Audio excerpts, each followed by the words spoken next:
Express news 24 ताजी बातमी ताजी चर्चा सर्व घडामोडींचा अचूक वेध घेणारं न्यूज चॅनल।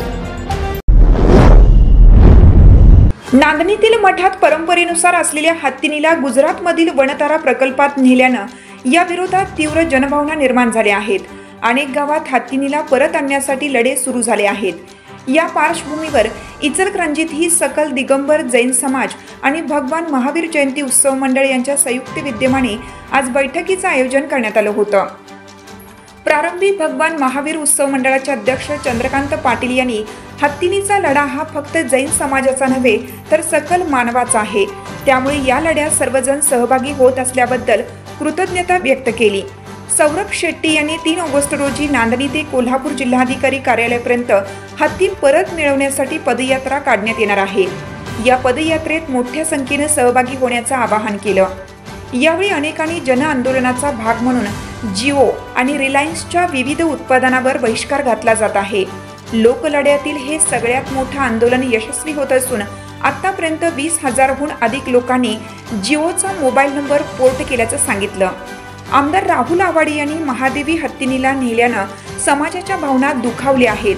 पेटा आणि वनताराच्या अधिकाऱ्यांनी केलेले हे कारस्थान अत्यंत निंदनीय आहे। हत्ती नेल्यानं भावनांचा उद्रेक झाला। ज्या तरुणांवर गुन्हे दाखल झाले आहेत त्याबाबत प्रशासनाशी बोलणं सुरू आहे। मुख्यमंत्री देवेंद्र फडणवीस आणि वनमंत्री गणेश नाईक यांच्याशी चर्चा झाली आहे।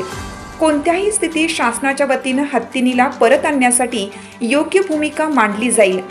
2 ऑगस्ट रोजी मुख्यमंत्र्यांना नागपूर इथं या प्रश्नासंदर्भात समाजाचं शिष्टमंडळ भेटणार असल्याचंही त्यांनी सांगितलं।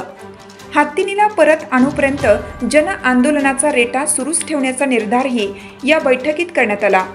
यावेळी सकल दिगंबर जैन समाजाचे अध्यक्ष गुंडाप्पा रोजे, शशिकला बोरा, महावीर जैन, बाबासू उपरे, सुभाष बलवान, श्रीकांत चंगेडिया, शेखर शहा, डॉक्टर संजय खोत, संजय पाटणी, विजय गिरमल, अनिल बामनावर, दिलीप मुथा, बाळासाहेब कलागते यांच्यासह शहर परिसरातील सकल जैन समाजाचे बांधव उपस्थित होते। या बैठकीनंतर मुख्य मार्गावरून प्रांत कार्यालयावर मूक मोर्चा काढून नांदणीतील हत्तीला परत आणण्यासाठी प्रयत्न करण्याच्या मागणीचं निवेदन प्रांत अधिकारी दीपक शिंदे यांना देण्यात आलं। या मोर्चात सकल जैन समाजातील विविध संघटनांचे पदाधिकारी आणि नागरिक सहभागी झाले होते।